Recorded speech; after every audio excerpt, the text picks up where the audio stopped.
Deus. Enche este lugar, meu desejo é sentir teu poder, teu poder. Então vem me incendiar, meu coração é teu altar. Quero ouvir o som do céu, tua glória contemplar. Então vem me incendiar, meu coração é teu altar. Quero ouvir o som do céu, tua glória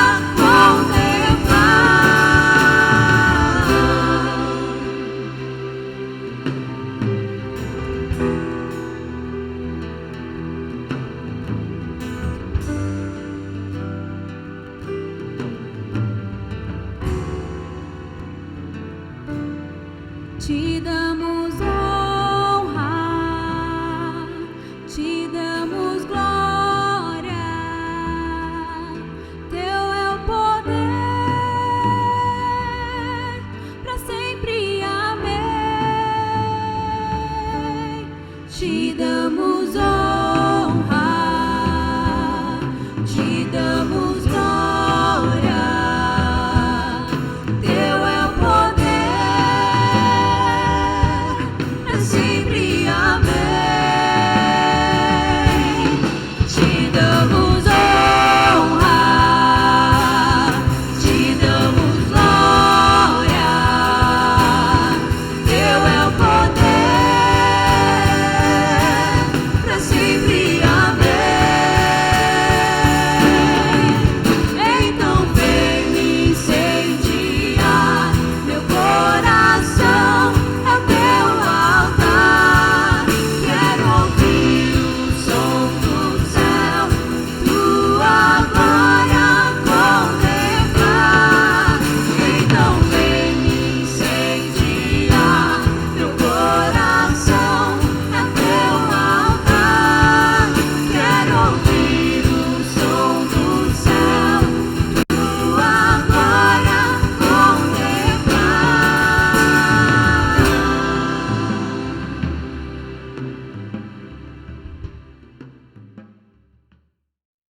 Eu olho para a cruz, e para a cruz eu vou, do seu sofrer participar,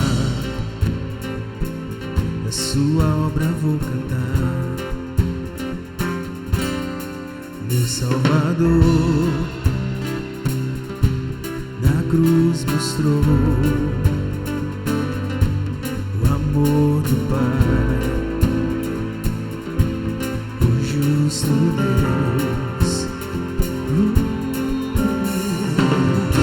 Pela cruz me chamou, gentilmente me atraiu, e eu, sem palavras, me aproximo, quebrantado por seu amor.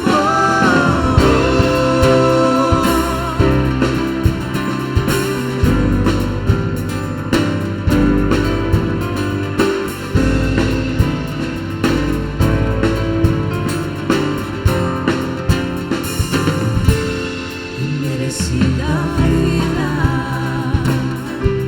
de graça recebi, por sua cruz, da morte me livrou, trouxe minha vida. Eu estava condenado, mas agora pela cruz eu fui reconciliado.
Olá, meus queridos irmãos, muito bom dia, que alegria estarmos mais uma vez juntos para adorar o nome do nosso Deus.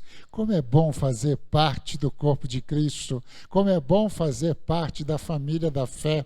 Quando nós compartilhamos com os nossos irmãos aquilo que aconteceu durante a semana, quais são as nossas expectativas para a próxima semana, como nós temos interagido um para com os outros. Durante todo esse tempo nós temos falado sobre a realidade dos mandamentos recíprocos. E eu quero trazer uma reflexão ao seu coração ainda nesta manhã. Como que nós devemos valorizar o tempo na família da fé?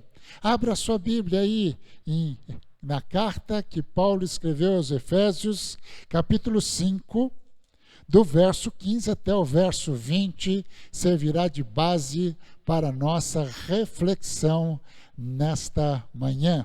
Diz assim o texto da palavra de Deus: portanto, estais atentos para que o vosso procedimento não seja de tolos, mas sim de sábios, aproveitando bem cada oportunidade, porque os dias são maus.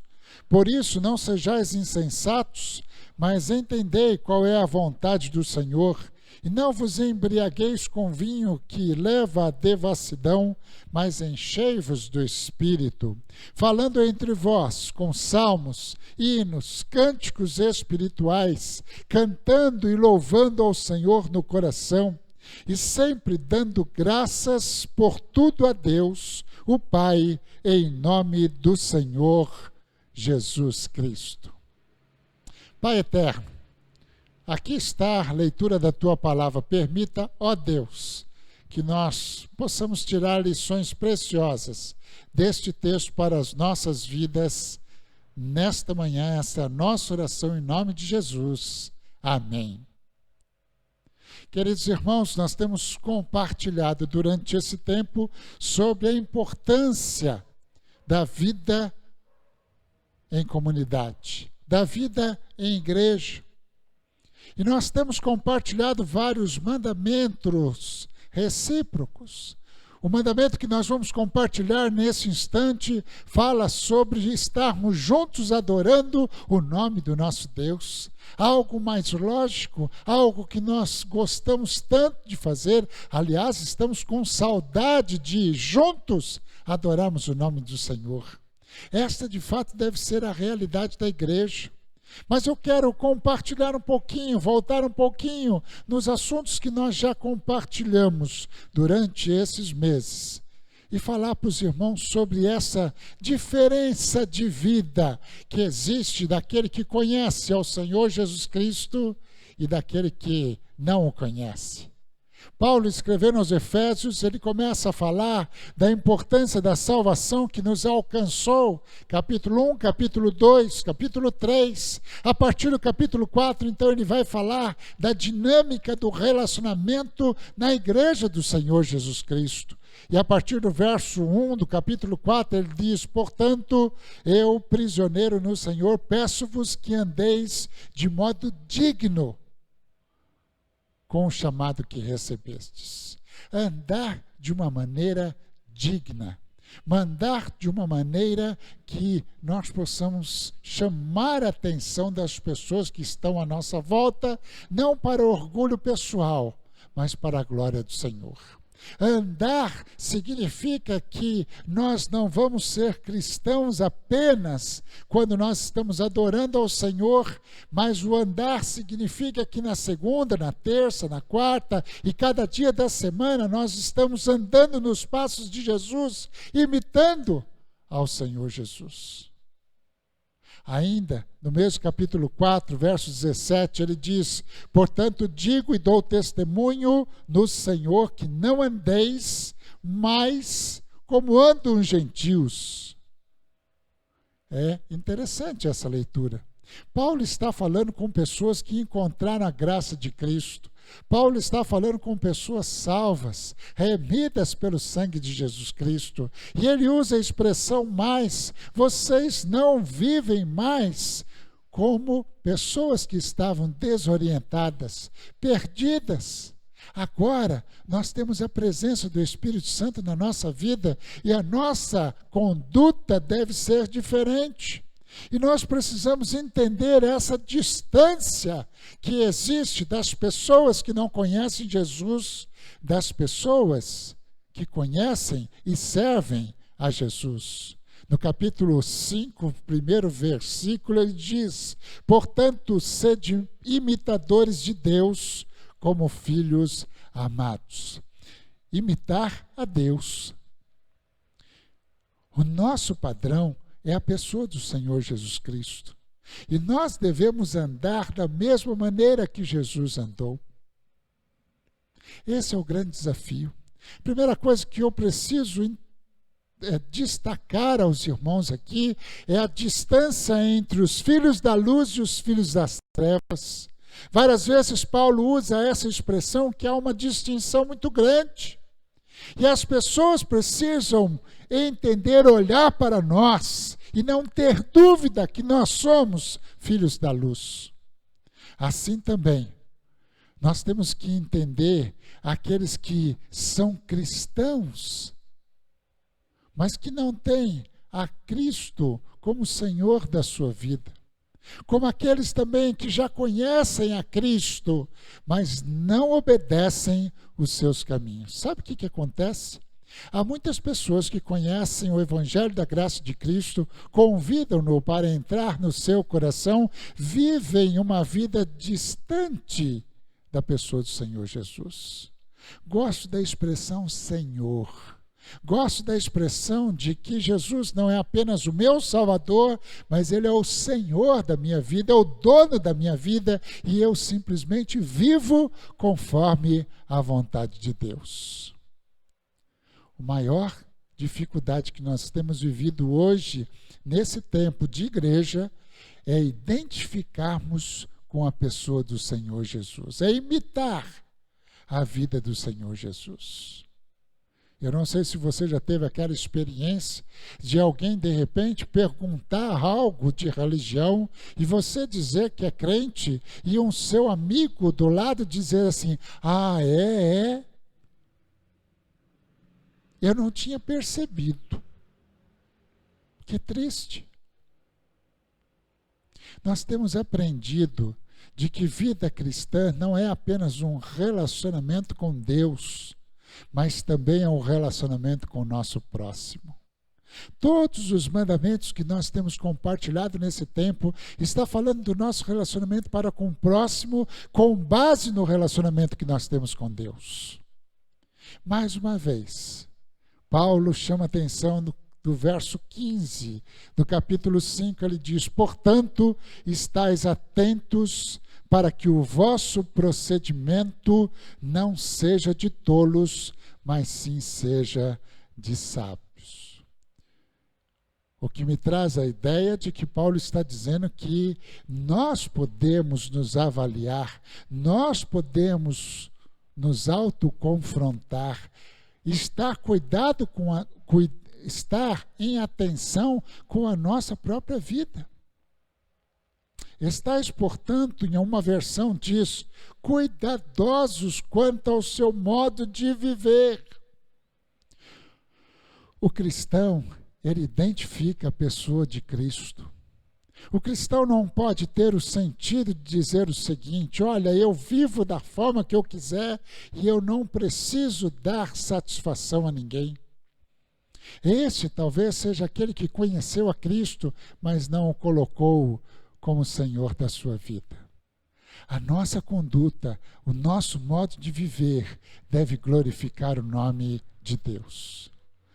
Paulo usa duas expressões distintas, o louco e o sábio. Depende da maneira que nós enxergamos. Algumas pessoas que estão no mundo olham para você cristão e o chamam de louco. Imagine, você acredita nessas coisas? Você acredita naquele livro de capa preta? Você obedece às ordens do seu pastor? Você é louco. O que Paulo nos orienta é ao contrário. Louco, ou insensato é aquele que não se atém aos ensinamentos de orientação do nosso Deus. Percebe a distinção? A igreja do Senhor Jesus Cristo é um lugar onde nós devemos viver de uma maneira diferente. Precisa ser evidente a nossa vida no relacionamento com os nossos irmãos.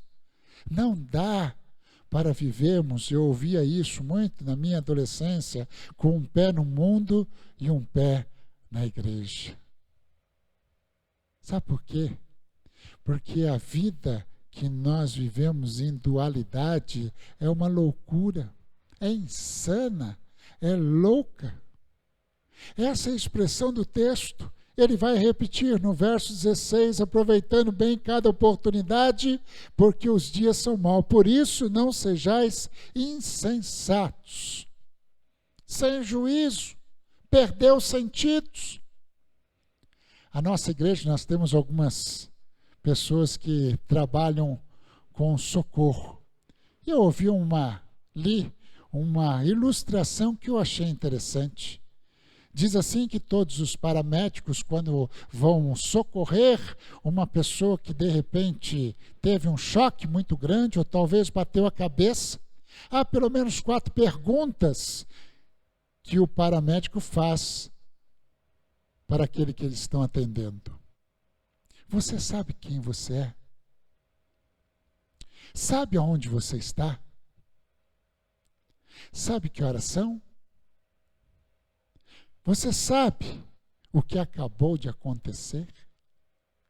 4 perguntinhas para avaliar o perfeito juízo daquela pessoa que passou por um choque ou por um acidente. Eu gostaria de trazer uma reflexão sobre uma visão espiritual. E nós poderíamos também fazer 4 perguntinhas. Você conhece a tua identidade? Sabe quem você é? Espiritualmente falando. Nós temos encontrado muitas pessoas que são assíduas à igreja, vão à igreja, mas ainda não se converteram, não se tornaram filhos de Deus. Muitas pessoas estão nessa loucura, sem identificar, na verdade, quem ela é. Segunda pergunta diz o respeito: você entende por que está aonde está? Terceira pergunta: você sabe discernir o tempo de Deus? Quarta pergunta: você sabe o que Deus acabou de fazer e o que Ele está fazendo? Irmãos, não é difícil nós encontrarmos pessoas que, mesmo indo em uma igreja, não sabem o que estão fazendo. Nós encontramos algumas pessoas que dizem que vão à igreja, que até participam de culto, mas não sabem o que estão fazendo, não sabem para quem, para que lugar estão andando.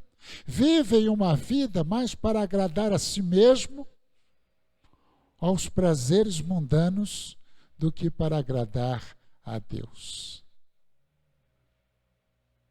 O versículo seguinte vai falar da diferença que todos nós precisamos viver.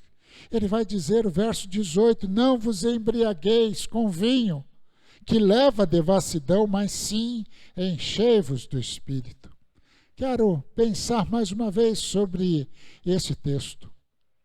Ele vai comparar mais uma vez o louco do sábio.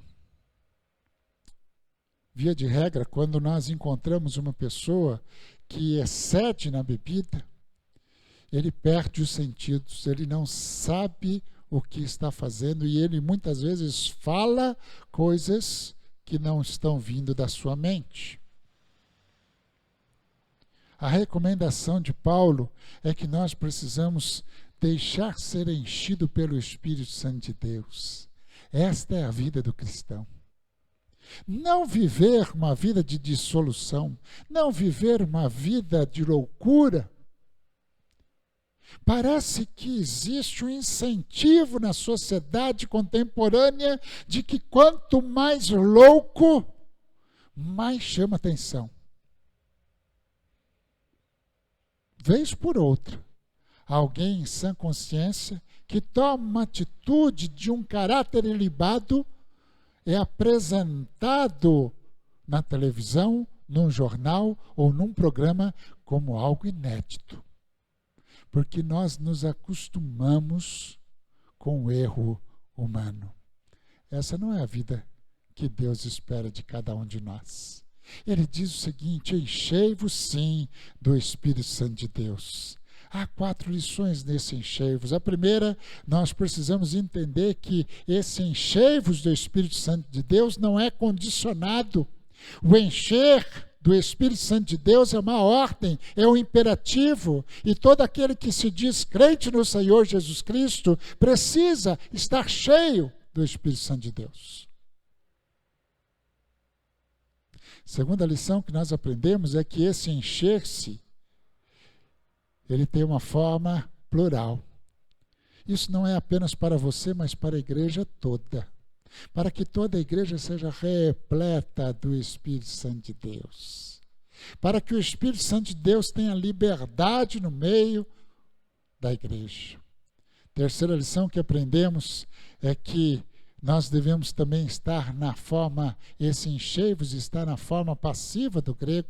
Significa que nós somos cheios da presença de Deus e continuamos a ser cheios do Espírito Santo de Deus. Nós somos recipiente da ação do Espírito Santo de Deus nas nossas vidas.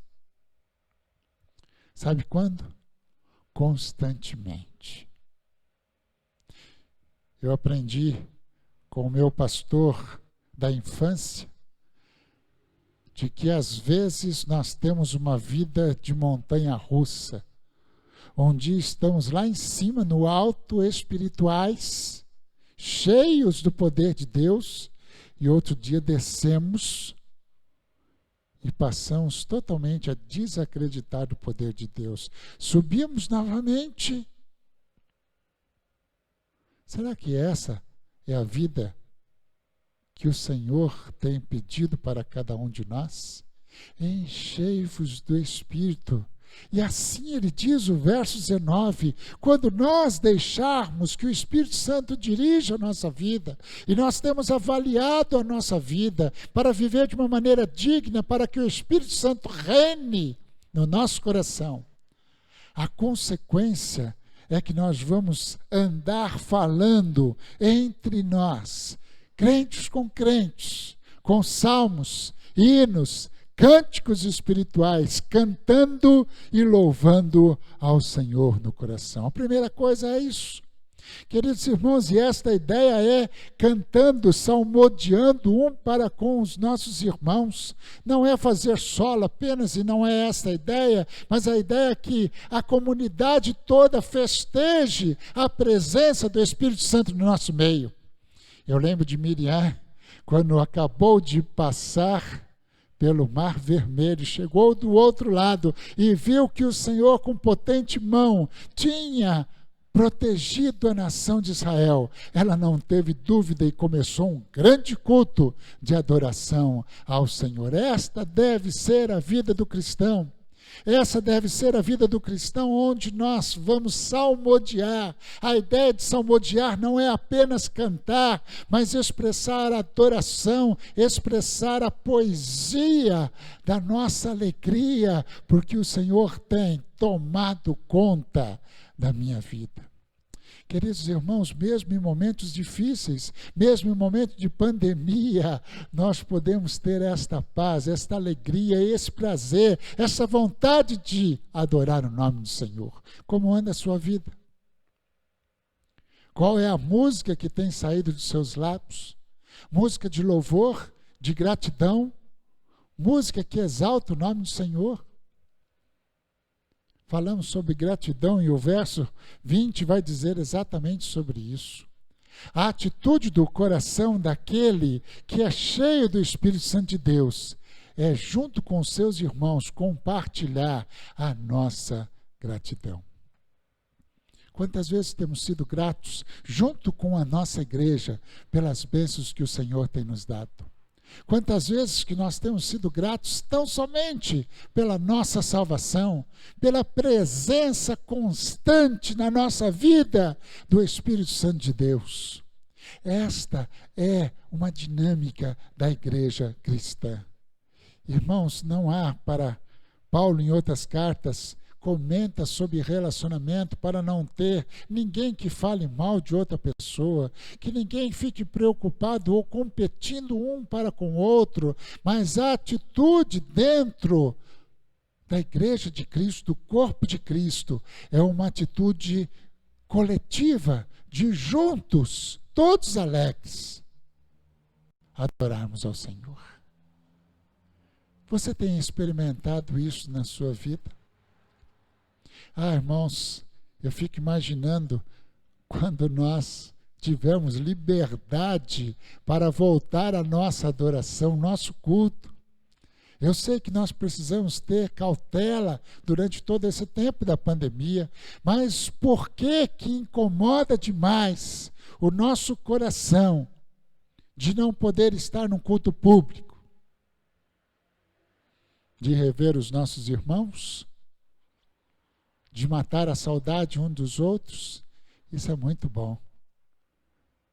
Mas o que deve motivar o nosso coração para estarmos juntos é que juntos nós vamos celebrar o mesmo Deus, cada um de nós. Você consegue compreender e avaliar a sua vida? De que maneira nós temos vivido? Esse tempo é um tempo que tem forçado a cada um de nós mostrarmos exatamente quem somos. Esse é um tempo onde muitas pessoas estão perguntando os porquês das coisas que têm acontecido. Eu quero desafiar a você, em primeiro lugar, a adorar o nome do Senhor em espírito e em verdade. Mas você só conseguirá expressar toda a sua adoração se você conhecer a Jesus como seu único e suficiente Salvador. Não existe adoração ao Deus verdadeiro se nós não trocarmos o nosso coração de carne e colocarmos um novo espírito. Às vezes, tem pessoas que participam da nossa adoração, mas com olhar crítico. Por que aquela pessoa está levantando mão? Por que aquela pessoa está pulando? Por que aquela pessoa está fechando os olhos? Meus irmãos, todas essas coisas são sanadas quando nosso propósito de adoração é simplesmente agradar o coração de Deus. A primeira coisa que nós precisamos fazer é convidar a Jesus Cristo para entrar no nosso coração, dirigir a nossa vida. Eu disse aqui que não é apenas Jesus, o nosso Salvador, mas Ele quer ser o Senhor da sua vida, da minha vida. Você precisa tirar o seu eu e deixar que Cristo dirija a sua vida, para que o seu modo de agir, a sua forma de andar, glorifique tão somente o nome do Senhor. Você está pronto para celebrar? Irmãos, quando todos nós vivemos em espírito, quando todos nós deixarmos que o Espírito Santo de Deus dirija as nossas vidas, a nossa adoração, será uma grande celebração. Vamos juntos adorar o nome do nosso Deus. Vamos juntos, através do nosso modo de vida, glorificar o nome do nosso Deus. vale a pena fazer parte da Igreja do Senhor Jesus Cristo. Eu quero desafiar hoje você a orar aonde você está, entregando a sua vida a Jesus. Você não vai frequentar uma igreja, mas você vai fazer parte do corpo de Cristo. Se você quer entregar a sua vida hoje a Jesus e viver essa vida maravilhosa do corpo de Cristo, escreva aí nos comentários a sua decisão. Eu preciso de Jesus. E nós vamos orar pela sua vida. Vamos orar? Pai querido, muito obrigado. Porque nós temos aprendido que vale a pena ser do Senhor. Nós temos aprendido que vale a pena fazer parte do corpo de Cristo. Mas nós só podemos ter essa expectativa, essa alegria, essa vida de adoração e de gratidão quando nós conhecemos a Ti como único e suficiente Salvador. Pai, que todas as pessoas que estão nos ouvindo possam ter a mesma alegria, ainda que em tempo de pandemia, de adorar a Ti. Se porventura, Senhor, existe alguém que está distante do corpo de Cristo, distante da igreja, alguém até mesmo da nossa igreja que já esteve conosco, já adorou o Senhor conosco, mas hoje está andando afastado do Senhor, que o Teu Santo Espírito restaure tal relacionamento, para que essas pessoas não percam o benefício, o privilégio, a alegria de fazer parte do corpo de Cristo. Esta é a nossa oração em nome de Jesus. Amém. Que Deus os abençoe.